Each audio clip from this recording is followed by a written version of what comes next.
Heirloom. Nice. All right. Welcome, everybody. Thanks for coming today. I just want to quickly thank our sponsors, Anton Bauer, or Videndum in general, Arri, Estira, Camera One, to close lenses, Dynamic, Lightgear, Panavision, Taylor & Taylor, Camera Division, and Zeiss Lenses. We always appreciate their annual sponsorship, which makes these things possible. So I'm going to stop sharing and hand it off to our presenter for today, Mike. It's all yours. All right. Hi, everyone. It's been a couple weeks since I did our calibration presentation. And I guess at that time, Harry and I discussed maybe some other things that would be useful to small HD users. So I asked a couple other folks from small HD to help me out with that. And what we're going to present today is some information about using our operating system. And then also going into determining if monitors functioning normally, how to raise support tickets. And assuming we have some time, I'll go over a little bit about some quick calibration checks and what you can do to just make sure that your calibration is still good on a monitor without actually getting into the full calibration process. So I think with that, I'm going to go ahead and turn it over to Barrett. Barrett's going to kick us off with a little bit of an overview of our operating system and some philosophy behind it. Yeah, I'm the UI designer for Small HD, and so I'm just going to show you a kind of little bit of an overview, just kind of a zoomed out view of our interface for those who may not be fully familiar. So kind of the overall philosophy and kind of the guiding principles of our design has been to make a very task-centric design for our user interface rather than focusing individually on tools or any one element, just trying to make it be something that can present you with the tools that you need for a specific task and then kind of be out of the way. And that's more or less where PageOS was born from. Was just the need to quickly get the tools you need and not be having to constantly fight the interface. So that's where the sort of settings on the left and pages on the right kind of view comes from. And that's something that we've tried to stay very consistent with over the years to ensure that people's workflow can remain the same and they can swap out different monitors and expect the same experience. So the basic kind of idea is you add tools to a page just by going through our little add tool menu. Then you can configure those tools on a page, and then once you've built a page, you kind of have that as an area that you can go back to. And rather than clicking on and off a bunch of individual tools, you just have a single page that you can jump to. That just enables you to have everything there all at once. And so these pages work in conjunction with our other tools. So in this case, we've got a camera control active where you're controlling the iris of the camera, but you've also got the ability to move between those different monitoring pages to do different tasks. In this case, switching over to a focus assist page. And all of this also combines with Teradek's wireless capability. And that also includes our larger production monitors now, which we just recently included the capability to do camera control with those as well.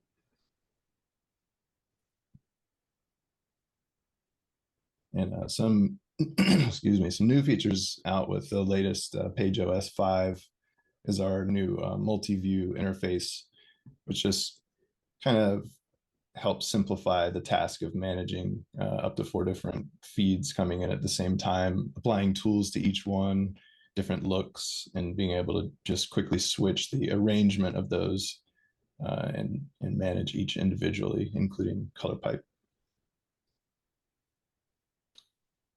EL Zone is another new feature that was recently added and has been very popular, designed by Ed Lockman. is this stop-based metering system that essentially transforms false color into now a much more kind of on-set understandable interface where you're purely dealing with stops of light. And some things to look forward to. I know we've gotten some feedback about our color pipe interface being just kind of a little, has some rough around the edges areas. These are, some efforts we're making essentially just to clarify as much as possible and make this interface as easily, quickly readable as possible, so you can understand just very quickly where each feed is going and what's happening to it. So we've got these little flags like SDR, HDR flags that also tell you kind of your current NIT values associated with those, if there is one. Yeah, that's kind of it from me. I just wanted to just give just a real brief kind of overview of sort of the design philosophy, but I think we're going to get into more kind of rental house focused individual kind of technical cases next. And I guess I would pass that off to Joel for that.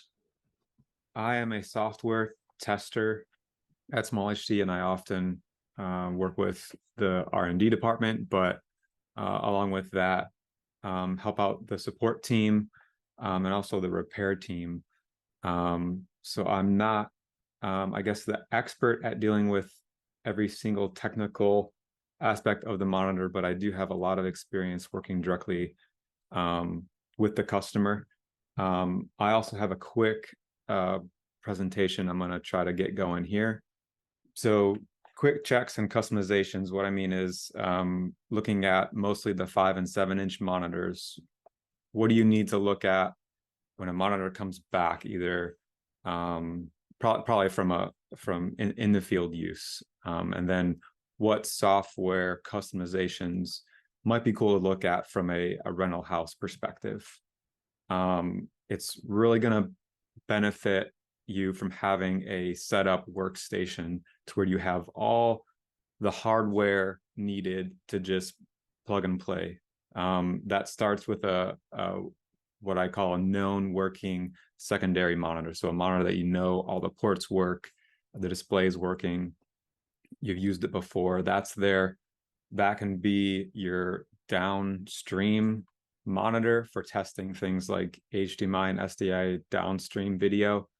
But have your video source can be a computer. I really like having your video source a camera. It does put you in the shoes of the user who is probably using a camera.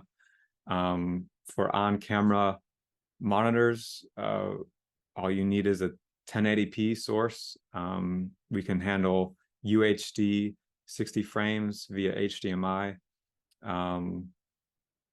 And currently level A SDI, which we might get into a little bit later, but we are looking to support level B. Some cameras are good at saying what they're sending and some are not. So it's also good practice just to kind of know the best practices per camera. And the support team here has experience with that if ever needed. So cables are another good thing to have ready to go. I have 2x HDMI and 2x SDI. Just see, as you're looking at it, input on the monitor that's coming back, you can be sending that video signal downstream on the known working one to be testing output. You want to be looking at all the ports on the camera. The other important communications port is the USB. On some of the newer monitors, it's a native 5-pin USB port. We use that for things like camera control and Teradek RT overlay integration. Sometimes all you need is a 5-pin to like USB-A adapter. You can put in a SD card reader and just look at your gallery just to see if the port is working. But if you have a camera control monitor, you're going to want to just connect it like how a user would and really just make sure it's all the hardware is in check. With that power, test that barrel or LEMO power input, and have a battery to check the battery pins if there's a battery plate on it. When you get the monitor back, a factory reset is a great idea. This will reset all the monitor settings to a factory default. There is some toggles in that submenu.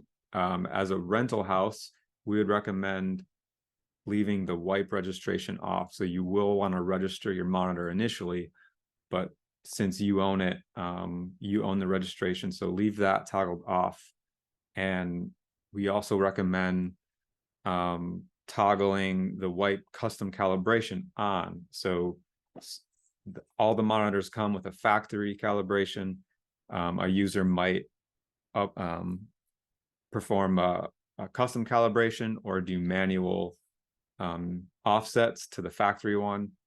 Toggling that will wipe those, and you'll get the clean factory calibration. Check firmware. We recommend using the latest full released version of PageOS available online before they go out. There are some corner cases where maybe there's a recommended firmware to be on. So maybe that monitor got rolled back, or maybe they tried a beta to get a not fully released feature. Just check firmware. This is particularly important when dealing with the integrated wireless monitors. You know, the TerraDeck firmware has a controller and a radio version that need to be on the same if you're trying to have connectivity between two monitors via wireless. So check firmware. Firmware is loaded on an SD card, put in the monitor, and you just follow the screen prompts. Profiles are definitely an underused feature, I believe. I think particularly useful for rental houses. It's a way to save all these monitor settings to an SD card. You just go to the profile settings and monitor settings, and you can save that, name it. It's a little .config file, and you can save a bunch of those. And it's just a really quick way to save monitor settings, your page layouts. It'll save all the tools that you have on the pages. It'll go from different monitors. So if there's a certain layout that you desire, you know, that's an excellent way to kind of start from square one. So you load and save profiles from this page. The factory default, a couple monitor settings worth mentioning here real quickly. A factory reset will put the monitor back into studio brightness. And so you may have a user complaining about how, you know, I thought this thing was daylight viewable. You'd want to pop that into standard range brightness, and that way you'll get the full nit value of the monitor. Studio brightness here is about 100 nits. So that's something to be aware of. Power, factory reset will toggle this auto dim backlight on. Just spend a little bit of time in the monitor settings and you'll see some of this, and you might have a preference. So this will dim the monitor, like I said, if it's not being used. So that might be something that you decide to toggle back on.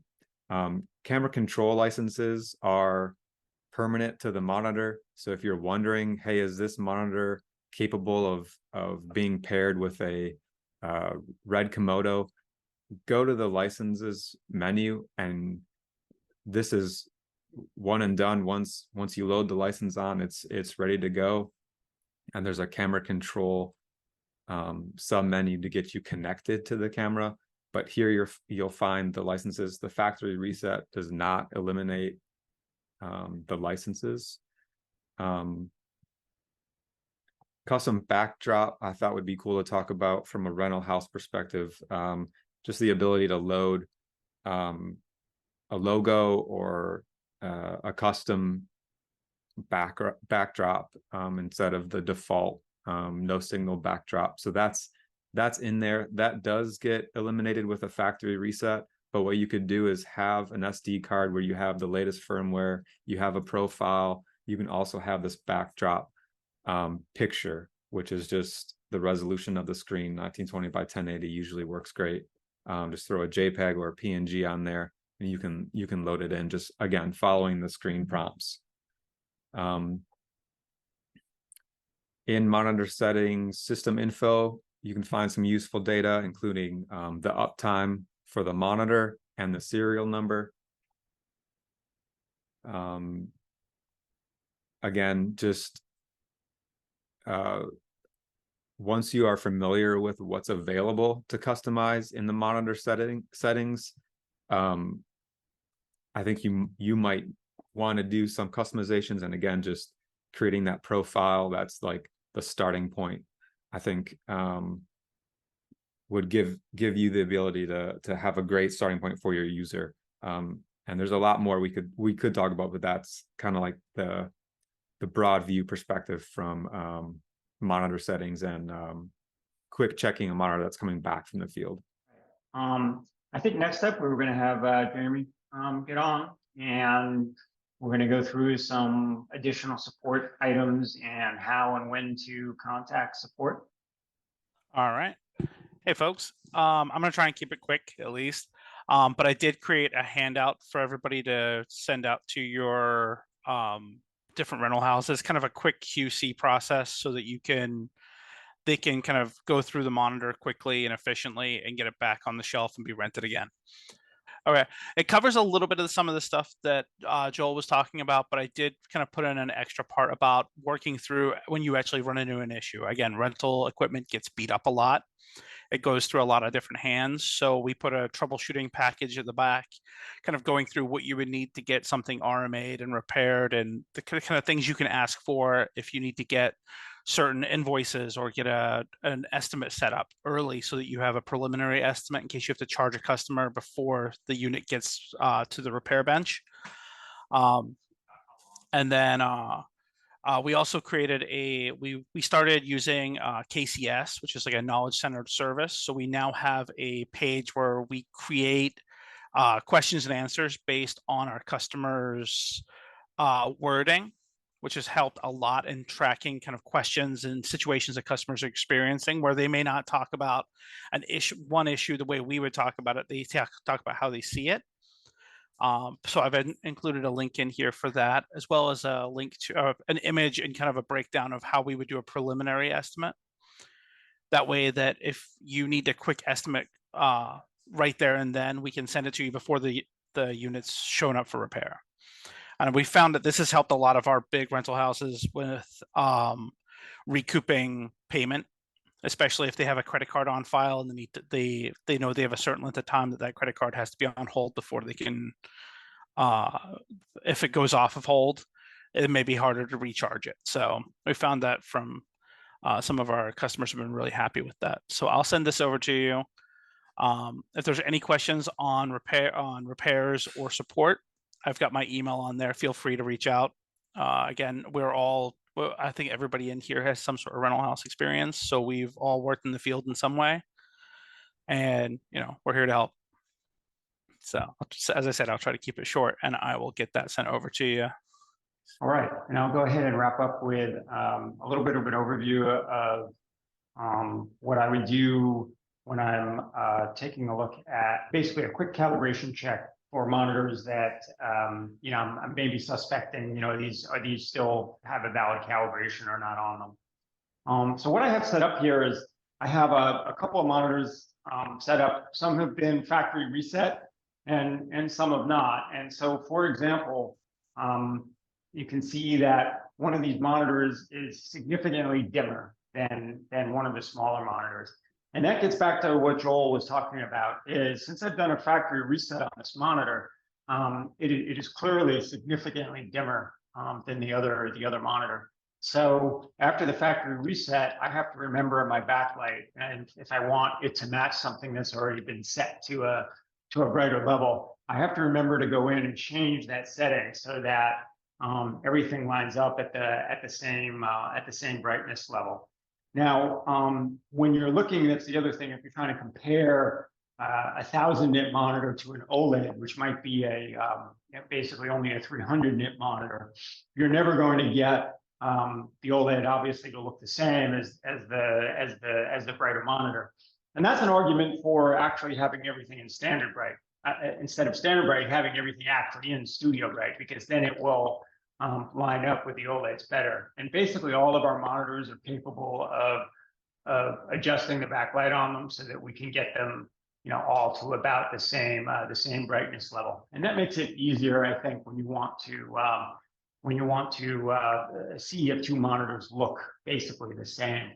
Then I typically will always have set up a reference monitor that I know has a good calibration on it. In this case, I actually have a Sony monitor set up, and that's one of my references. And at a glance here, I can see that OLED that I have next to the Sony, I can see the calibration is totally different. It's night and day different. And this gets into potentially calibration troubleshooting. If I haven't done a factory reset, then I have to go through and figure out what in the settings might be influencing the calibration, which is why we just recommend doing the factory reset. But in this case, when I pop on the tools menu, I pretty much can immediately see that I happen to have a look a live grade tool on. So, oh, look at that, I got a live grade on. And when I take that tool off, the live grade goes away, and I get back to my unmodified factory calibration. And now I'm basically much closer to the Sony monitor. Now, another possibility too is that when you're dealing with an OLED, we also have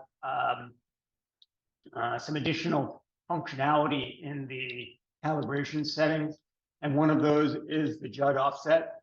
And the Judd offset is designed to make the monitor look more like a Sony monitor. So if I have that off, I think you can even kind of see as I toggle that, you can see the color changing on the monitor.